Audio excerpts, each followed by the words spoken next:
Hello. Today I want to talk around a few things that are really difficult, and I've kind of had to redo this video because I'm really trying to take to heart like Wang Shengzhai's words that you should try not to speak too harshly about people. I know he found that very difficult, and I find it difficult.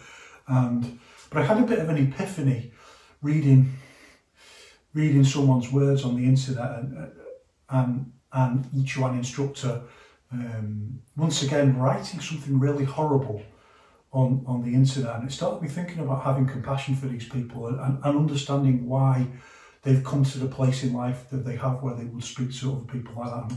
And I'll come to that in a minute. And it became interrelated with this idea of people learning on their own. And it made me think that's something to really encourage, isn't it? Like, let it all die off. Particularly, I mean, I'm talking particularly about Europe and the Americas. I'm not talking about China. So I'm talking about people in Europe and the Americas, maybe who are training on their own anyway. And they are looking up to, or they're looking around and seeing who's close to them, who teaches each one and what have you.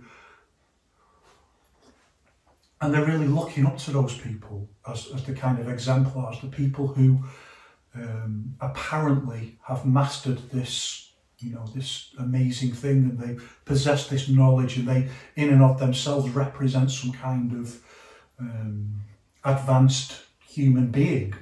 And that's an idea and reputation that these instructors will very often promote themselves, that they have this ability, that particularly they have like this kind of advanced understanding of fighting, and very often also that they are very spiritual beings. So talking about Taoism, wearing robes with yin yangs on and so on. And there's a few things to contrast that with, like, and first of all, there's absolutely no evidence whatsoever that any of them can use each one in any kind of practical way. And I think that's something to really just stop and think about. Everyone's looking up to them. All these people who want to learn are looking up to these people and reading all this stuff. And also, these are the people who are most of all, these instructors are the people who most of all will say, you must train with a teacher, you must be part of this orthodox lineage and so on. And they're the people who, like, there's absolutely no evidence whatsoever, none. So they're coming out with all this theory, and again, like, emphasize, I'm not talking about people in China, I'm talking about people in Europe and North America, and I'm also not talking about people who aren't on social media. I'm talking about the people who go on social media, have varying degrees of high profiles. That's most European and American Yiquan instructors, North American, South American Yiquan instructors, who will go on the internet and talk about theory. And there's some from some other parts of the world as well, of course, all the same. Talk about theory, talk about all this advanced, convoluted, or what they think is advanced stuff, I think is just convoluted or half understood nonsense. Because if you can't do it, then you don't understand it. Wang Shengzhai said that himself. And then the reality is, for all of them, correct me if I'm wrong, right? There may be somewhere on social media that's kind of private or something, and we're not seeing it.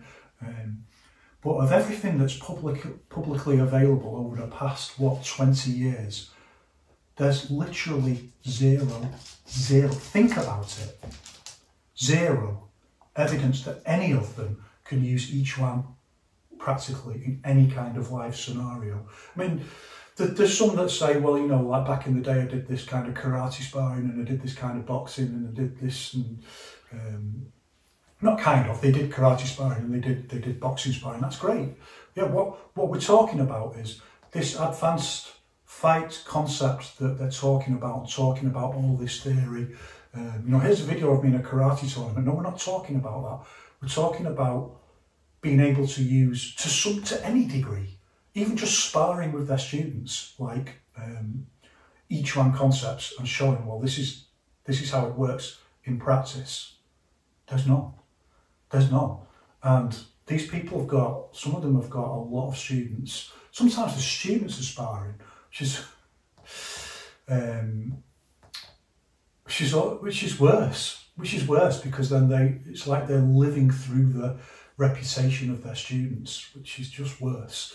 And sometimes students do sandar and stuff like that, but there's no evidence whatsoever that any of these instructors can actually use the stuff that they are talking about in terms of theory.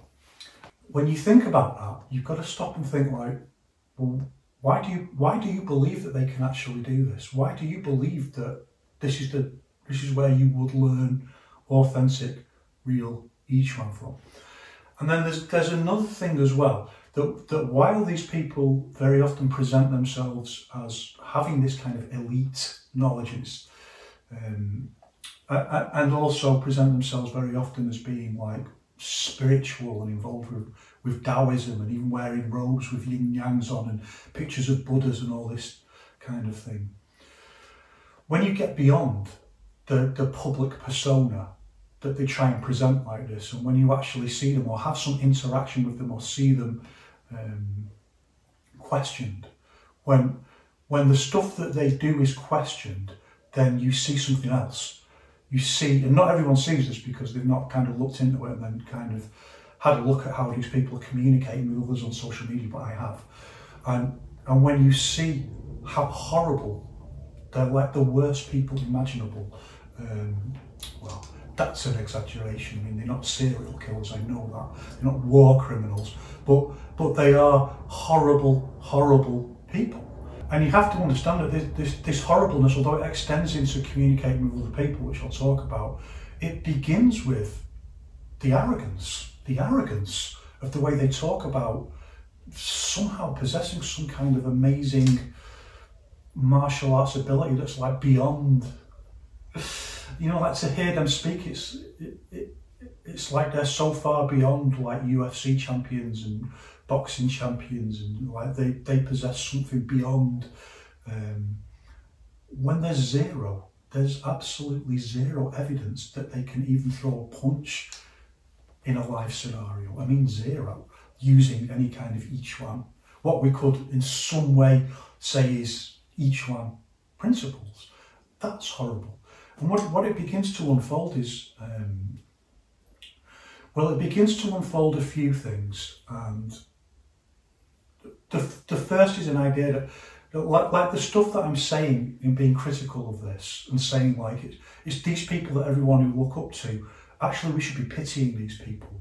We should be pitying them and the nightmare that they live in. And I've talked before about how Yiquan says that, you know, it's a nightmare. So these ideas I'm getting across, like, they're not just what I'm saying, they are orthodox Yiquan theory that really, if you want to understand Yiquan, and I'll explain how this works in a minute, that like these people actually represent the opposite of everything you should do and everything about how you should behave and everything about how you should train. They represent the literal opposite, and that's not a coincidence, but you can reverse engineer from that to find your way onto the right path. But Yiquan says like, these people live in a nightmare, a horrible nightmare, where all this hubris, all this arrogance, all this talking about having this high level skill and all this theory about internal power and all this, just the unbelievable fantasy arrogance actually masks the fact that they can't do anything. And he says like, well, first of all, he says he's specifically talking about Yiquan people, and he says like he has people coming to visit him. He said like actually some quite famous Yiquan instructors have been to see him, like they've been doing a bit, and he's saying like none of them could even like last seconds with an amateur boxer, an amateur Western boxer, you know. Just go and look at these European American Yiquan instructors. I think there's one or two who've done boxing before who could box, but actually use Yiquan principles against a boxer is a whole other aspect. I'm saying like 99%.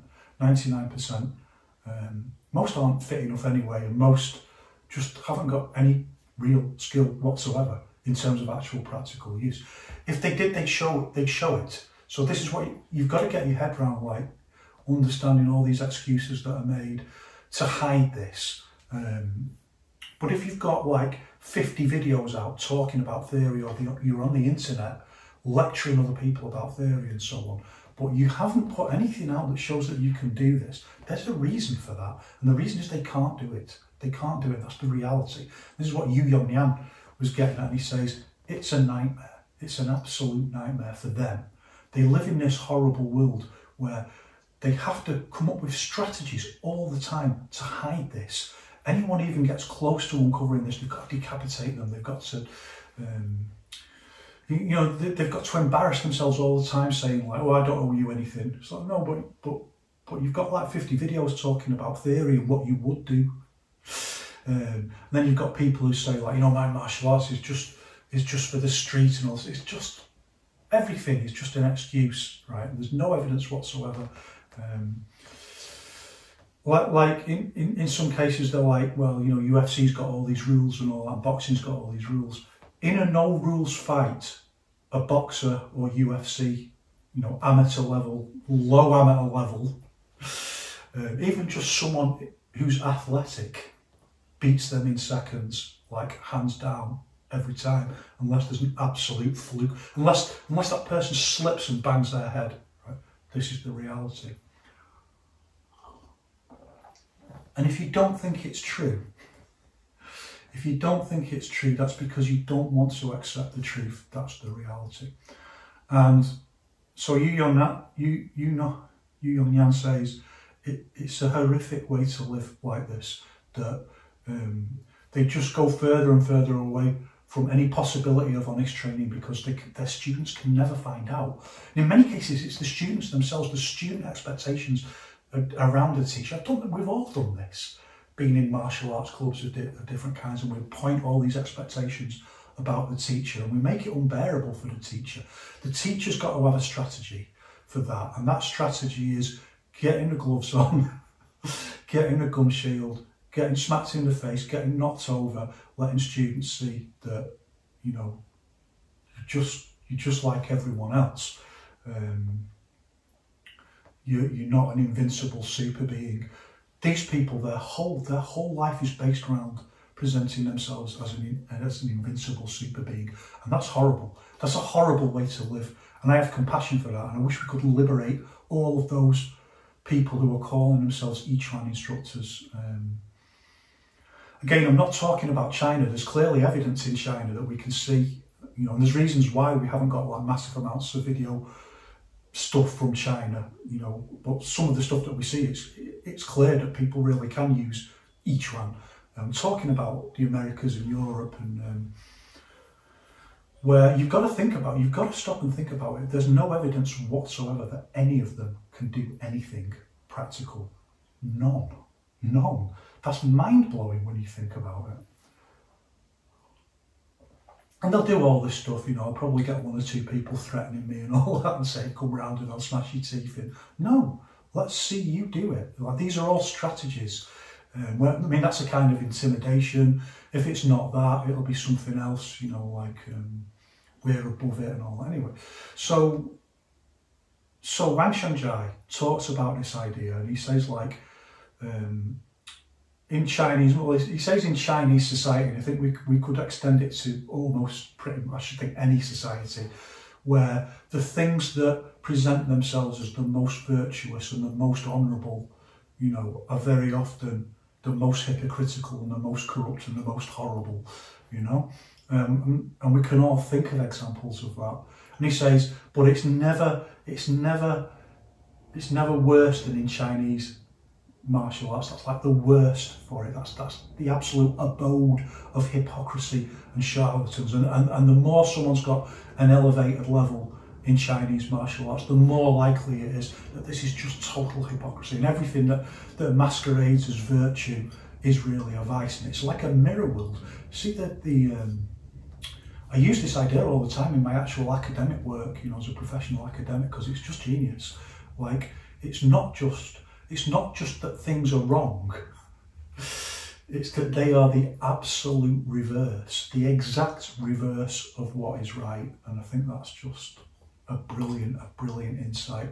So those people who are at the top of these pyramids that they've built, like, These are the people who are least able to fight. These are the people who have the least insight into wushu in many cases, not in every case.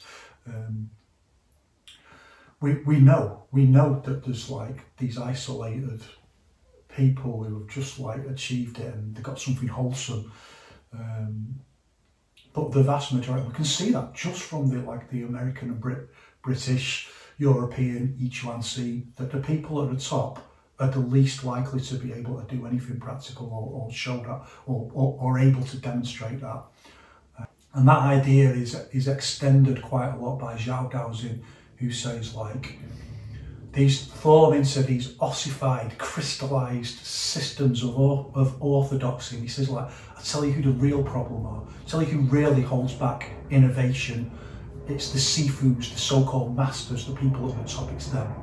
And they create this system that crushes the people like who are just coming into it. It says like, all the people who are most likely to make really great advances, like mavericks, rebels, outcasts, people who piss off everyone else, young people, people with new ideas, people who are looking outside the closed circles, they just get crushed by this. And in Chinese martial arts, most people, of course, just move on. They just move on from that bullshit. It's like, why would anyone do this now? Why would anyone want to do Yiquan? Like, if you were interested in fighting in 1930s Shanghai, then you'd be like, well, all right, there's this thing going on over here. Like these are really interested in actual practical fight training. So you find out these Yiquan guys, and now the equivalent of that would be like, oh well, I'll go to that MMA club and do that. So why would anyone want to do it now? You know. So the thing itself is almost lost, because the people who do want to do it, like, these systems are set up to encourage the wrong way of thinking and to encourage the wrong attributes in people to become like them, to become like these individuals at the top of these crumbling pyramids that they've developed. So to get around that, I would say, like, let's encourage people to train on their own. Let's encourage that. It's intuitive development anyway. And Wang Xiangjia, Wang Xiangjai's student, Han Yiquan, who's maybe not very famous, but he wrote some really great stuff, some really interesting stuff, particularly about, you know, some quite advanced stuff about the use of mental induction for Zhanzhuang, and use of mental visualization for creating physical effects, and also talked a lot. You know, it's a very similar philosophy, well, the same philosophy as me, that this has got to be dialectically interactive with fight training and so on. So I gel a lot with the stuff that he says. And he says, Wang Xiangjia used to say that actually for the first part of training, which is like really developing the whole body connectivity and playing with internal connective forces and mental induction, you already know everything that you need to know. You already have it contained within you. Wang Xiangjia used to say that. And then to extend that into working with a partner, then it's the process of working with a partner, and between you, you've got everything you need to start working. A really great teacher can save you a lot of time, but these people won't. All these people will trap you into their pyramid of nonsense, which is basically just their tomb. So that's what I want to talk about, the tomb of ego that these pyramids that they've built.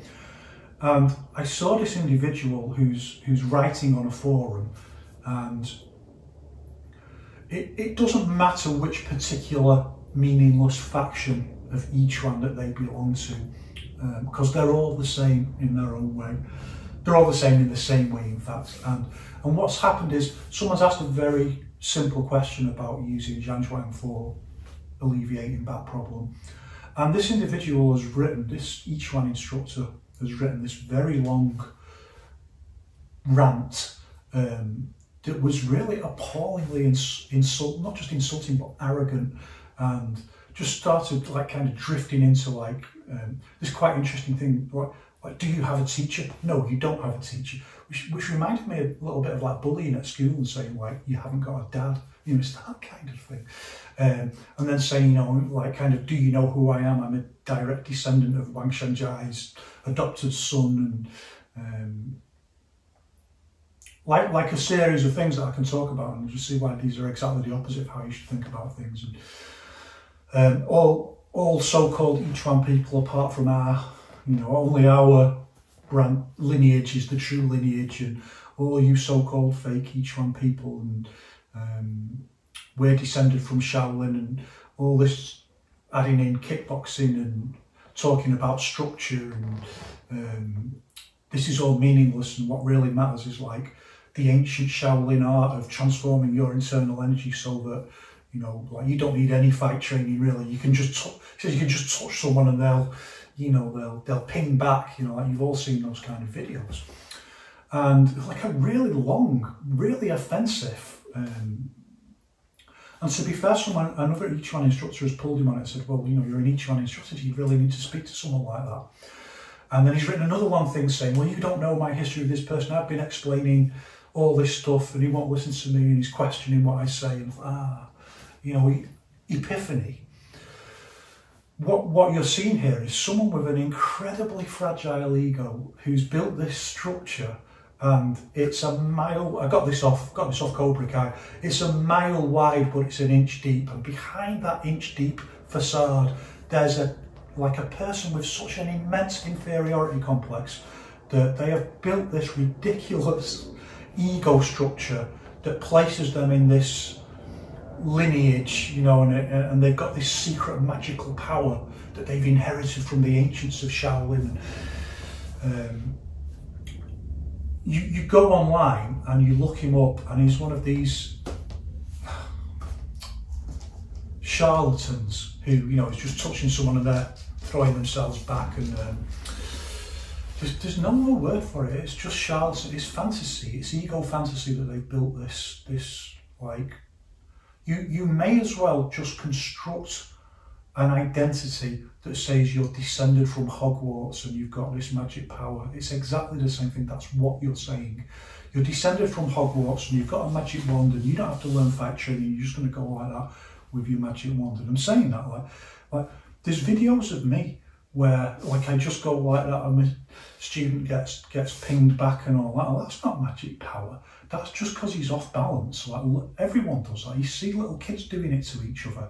Someone's just off balance. All I do is I usually have good structure, so if I hit you when you're off balance, I'm usually quite solid in my structure and I can transmit that force pretty well. So even without actually using Farley or anything like that, I can push you over if you like that. And other people can do that to me, and anyone can do that. It's just having the timing to see when you do, which Wang Xinjai talks about, by the way.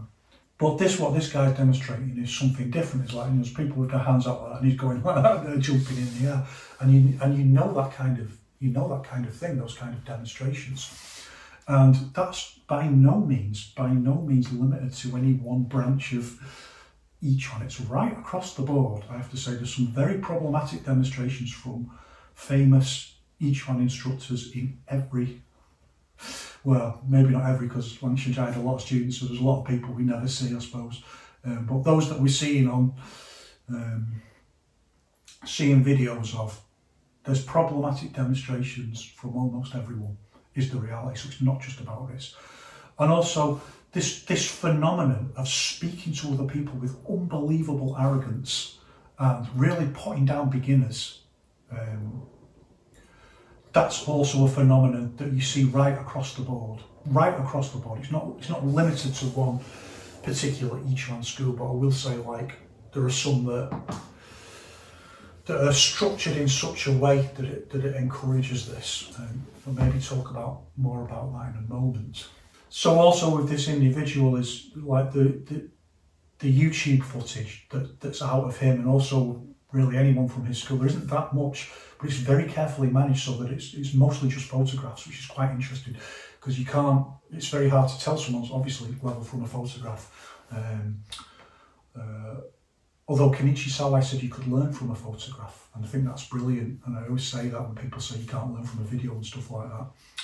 Well, of course you can learn from a video, that's stupid. If you can't learn from a video, right, you've got people in Yao's Yiquan saying you can't learn from a video. Well, why do the Yaos make so many training videos and sell them? What you're saying, they're ripping people off. So it's very carefully managed. It's photographs, and this guy's always smiling, and he's like, you know, really presenting this persona of being like really happy person. Then when you see him move, right.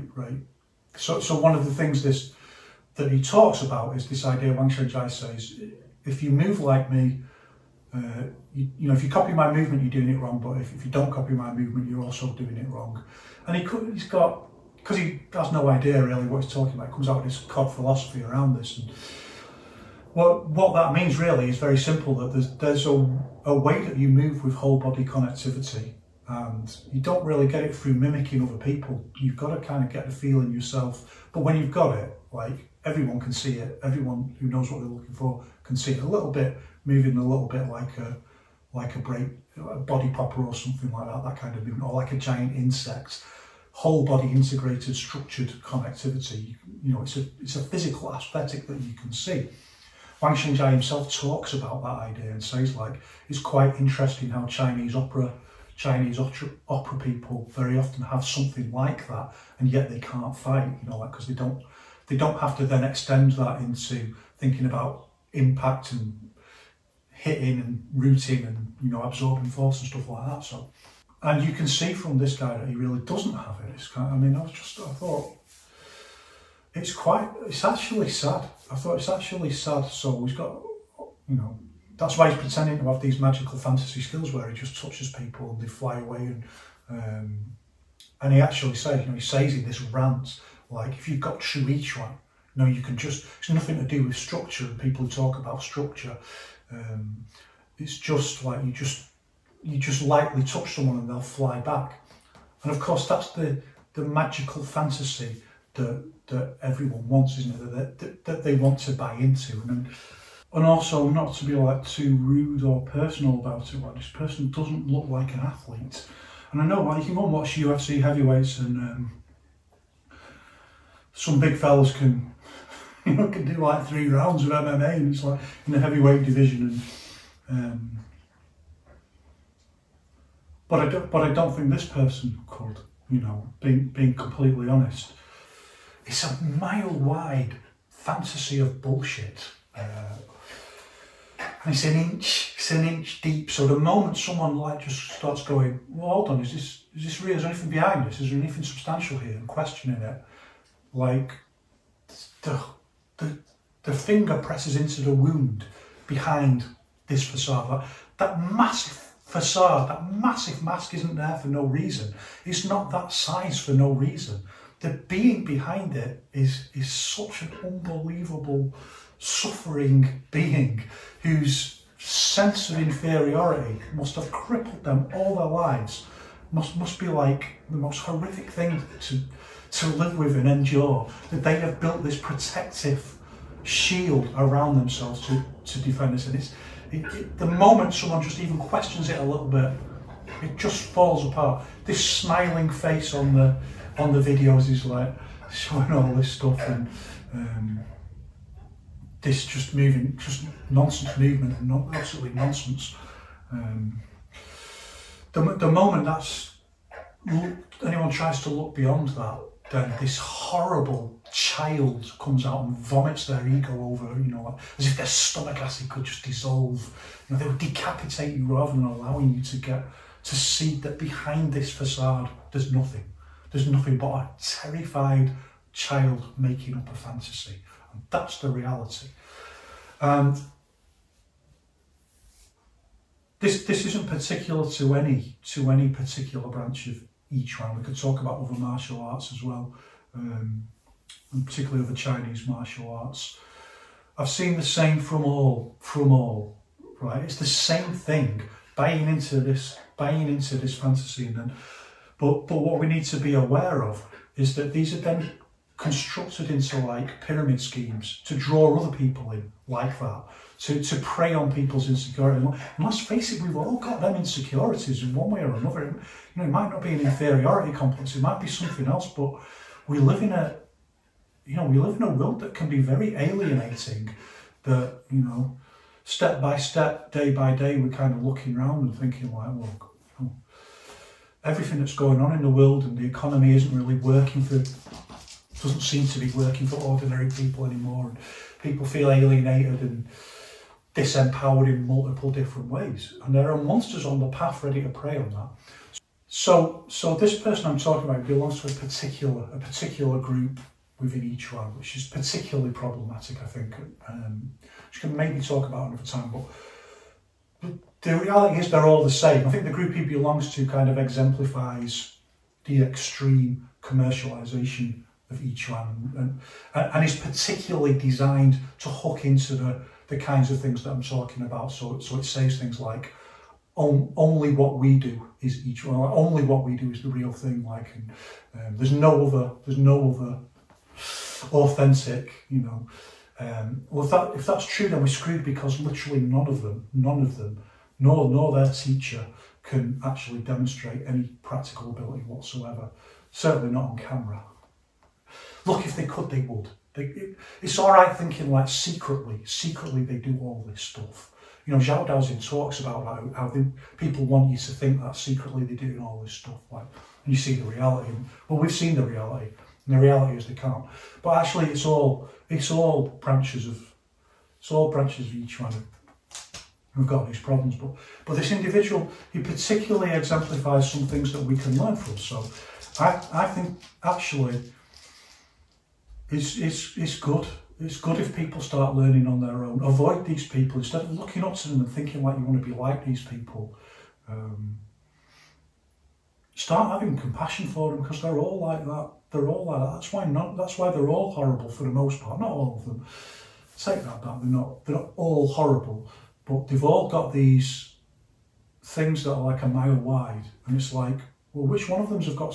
You know, it's not an inch deep. You know. It's a mile wide and an inch deep, whereas what you want to be is an inch wide and a mile deep, i.e. it's nothing about you, your lineage, so-called, you know, whatever, who taught you, what your name is, some stupid title you call yourself by, but behind all of that there's real ability. That's what you want, and this is what these people, well, the evidence is that, well, they don't have it. If they could do it, they would, right? And I don't even mean that they're not handy, that they can't fight. Like, maybe they can with something else. And you very often hear people saying like, yeah, but I do jiu-jitsu and stuff like that, and I bring my Yiquan or Shin Yiquan principles into jiu. No, can you actually do this stuff? Let's not get abstract about it. Can you actually use these skills you're talking about? And you get various kinds of lies, of course, that I've talked about before. Like, no, the principles are invisible. So they're in everything, like Mike Tyson. Oh, come on. So some of the things that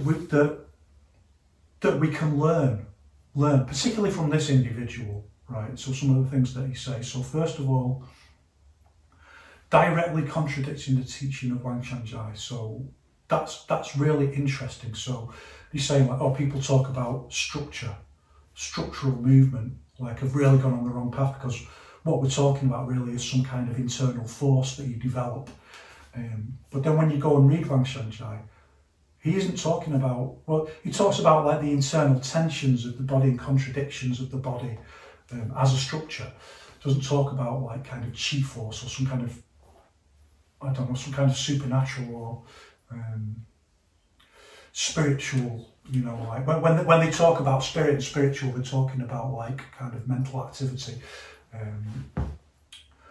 But Wang Shanzhai, of all people, talks about structure, and he writes quite a lot about things like triangular force and explaining how it links to, you know, physical structure, the use of physical structure and how you use this to attack and absorb defence and stuff like that, and structural movement and playing with internal contradictions between things, as do pretty much all of Wang Shanzhai's students. And go and read Han Sihuang, Wang Shanzhai's student, talking about kind of advanced use of mental interaction with structural movement and stuff like that. So it contradicts directly Wang Shanzhai's teaching. And what's going on here is step by step, they are erasing everything practical in each one. And the end result is going to be a situation where they can't do anything at all, right? They actually can't do anything martial arts or fight related whatsoever, but somehow that will mean they are a great master, like part of this mile-wide facade, this ridiculous mask to hide this unbelievably painful sense of inferiority. So they begin with this, so there's no need to actually learn to use your body to develop genuine whole body connectivity, right? So they erase that first of all. That isn't in every branch of Yiquan. You've got other branches of Yiquan where they will go that far and develop kind of whole body structural interconnectivity, but it stops there. And they'll take a different route to get to the same results where they can't actually do anything practical at all. But nevertheless, you better call them master, and you better get on your knees and grovel. And, you better pay them money, and you can't learn from anyone else. You can only learn from these people. What are you going to learn? To pretend, to live in a living nightmare of pretense and arrogance. So that's the first thing. He starts deviating it away from, like the actual genuine teaching of Wang Shenjai, and starts talking about. Then he draws on this idea of the ancient thing being passed down from the Shaolin monk, from Dharma, from body Dharma, and kind of marrow washing, tendon, all that stuff. They talk about changing your energy, and which is. Like Yao Zongzun says, like, you're faced with a choice with these things. Like, you either interpret them in ways that lead to actual practical level, or any other interpretation. That's the bottom line. Lots of people, and whatever your core reason is for training, which might not be completely obvious to you, you have to think about this. And this, again, Wang Shenjai tells us to do this. Think about your core reason for training. Whatever it is will deviate your training, and it will influence how you interpret concepts. So if you interpret concepts based on the idea that you want them to lead to real practical ability, then you'll interpret them one way. So this idea of, this Shaolin idea of changing something in your body through practice, as Wang Shenjai understands this is the development of whole body structure, whole body connectivity. And it's impossible to hold this idea that it's not about that. Like, so I have to say, don't I? I have to say that he's from Hanshi Yiquan, this guy, which unfortunately does narrow it down because they're kind of a small faction. There's only a couple of famous people teaching. This is like a kind of feature of Hanshi Yiquan that they don't have this. They don't really have this kind of concept of structural interconnectivity. They've changed it into something else. They've changed it back into the idea of kind of internal force, some kind of power that you have or accrue, and it's literally nothing to do with structure. And he says, if you think it's about structure, you've gone on the wrong path, because it's this thing of developing this power kind of. It's impossible to put the right words on it, because it's just some fantasy that they've created to pretend to be wizards. It's literally that. And to con other people that you can develop this.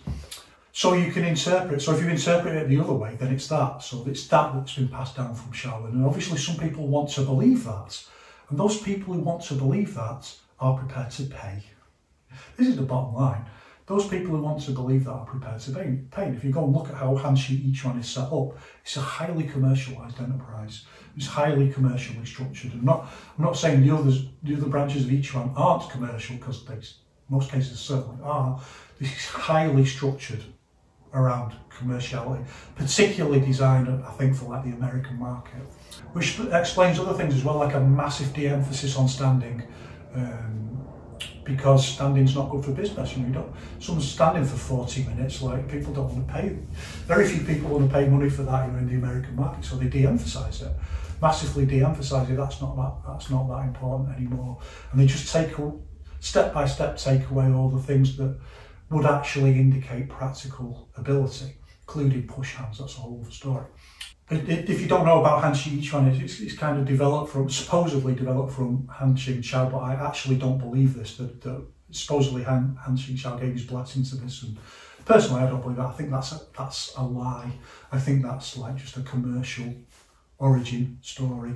But that's the next thing then. This guy says, well, no, I should say like like in others, you've got people in Yiquan, for example, like they haven't done that. They haven't de-emphasised standing in that way. They do develop, for the most part, whole body interconnectivity, but then the same thing kicks in again.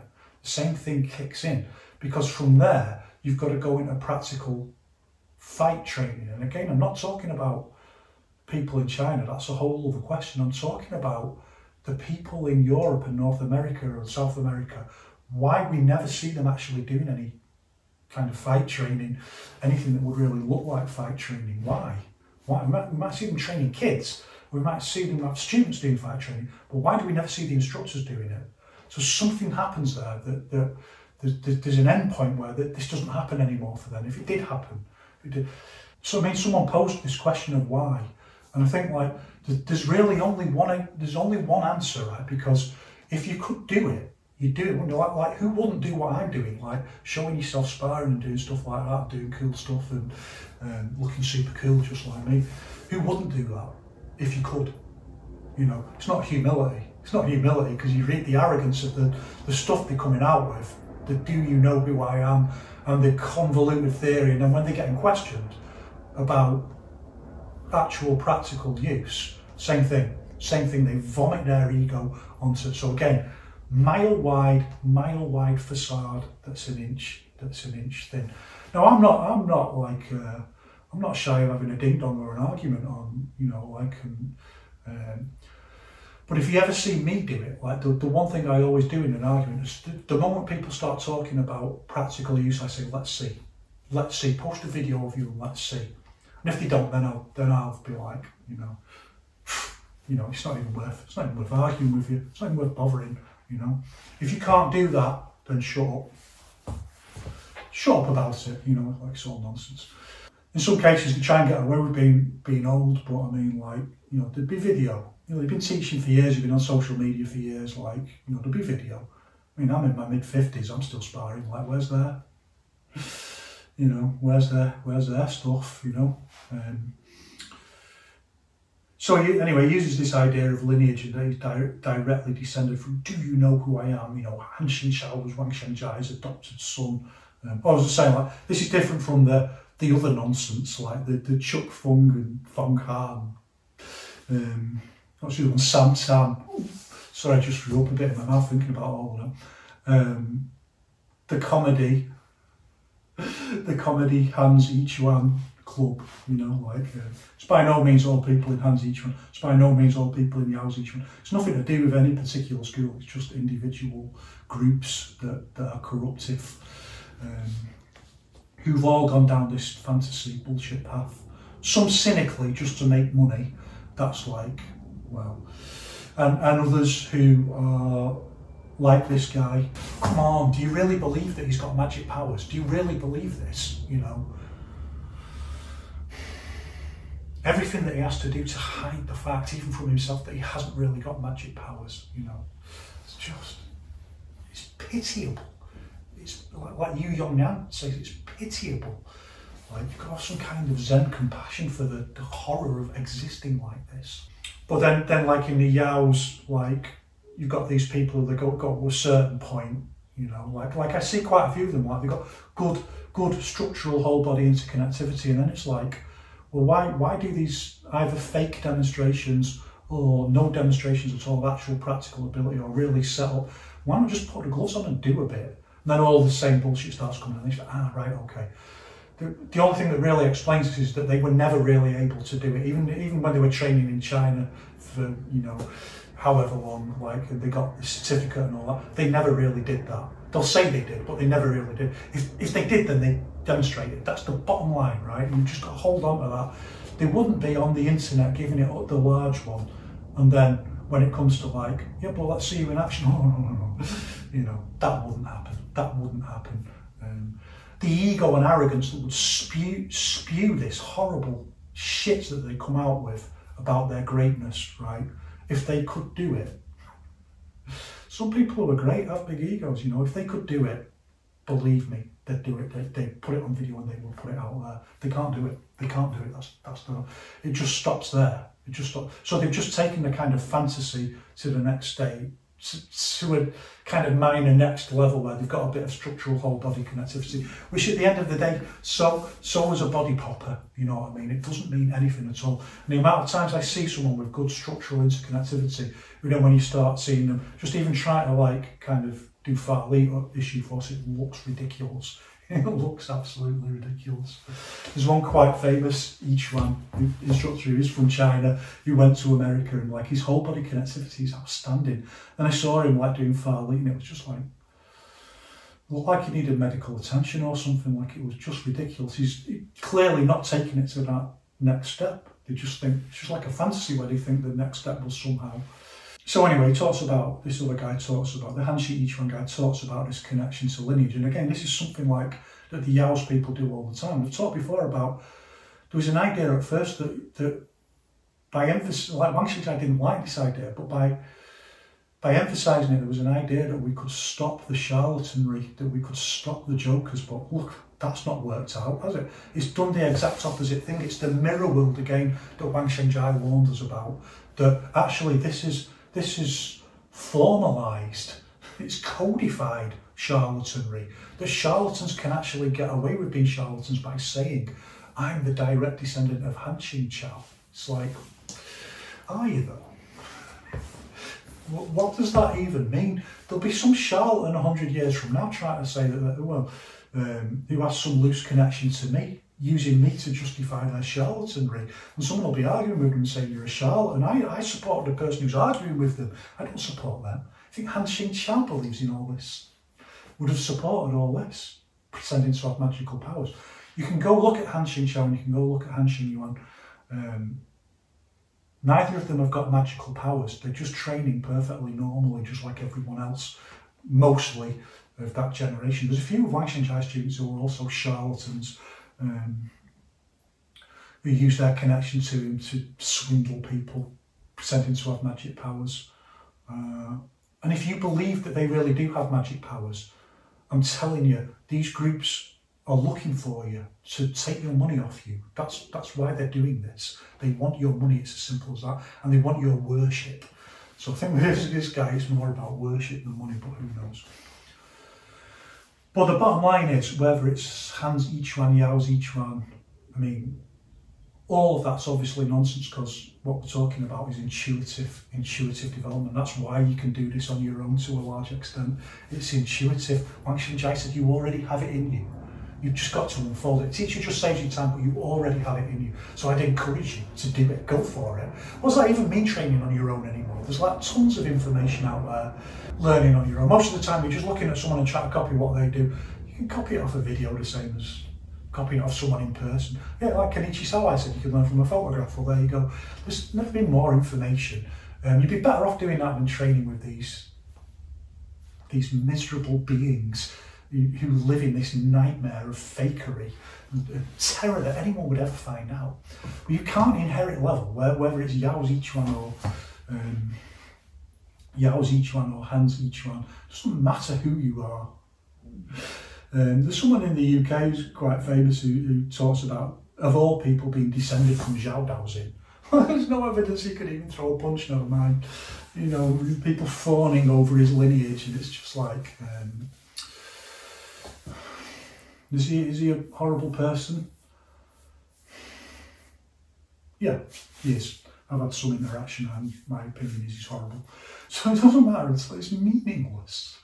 Zhao Daoxin would be turning in his grave, like, well, what's this nonsense? Like, you know, like, Zhao Daoxin's badass, you know, like, well up for it. Who are these people who are just like, you know, just totally out of shape, talking about nonsense theory for hours on end that has no relationship whatsoever to any practical ability? So why look up to them? So that all of that means nothing. That lineage means nothing. So what's going on here is referring back all the time to meaningless things, and everything's just designed to cover the fact that actually they can't fight. They can't, even on any level. They can't. I mean, you know, if I step in the UFC ring, I'm dead within seconds. You know what I mean? But there's levels and levels. Like,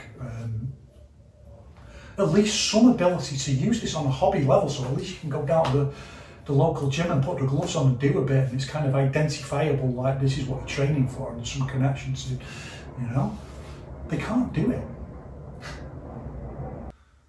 So, I mean, I could talk about other things he talks about another time, I suppose. I think like, what I really wanted to get across is like, when you look up to this person and when you see like, what it was that this facade was questioned, that someone didn't just accept straight away that they were this thing.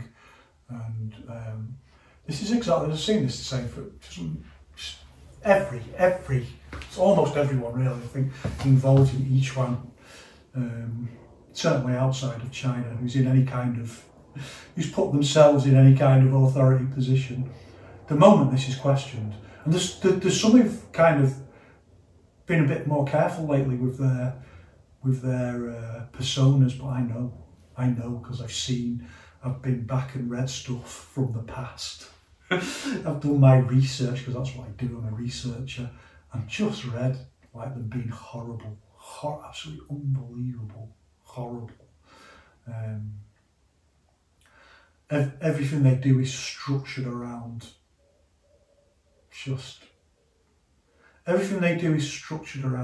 their secret, horrible shame that they know that they're not real. And so everything that doesn't matter, lineage, titles, the worship of others, money, everything, certificates, discipleships, who you got on your knees and grovelled to, everything that means nothing, everything that Wang Shengjai spoke against, they put forward as the most important thing.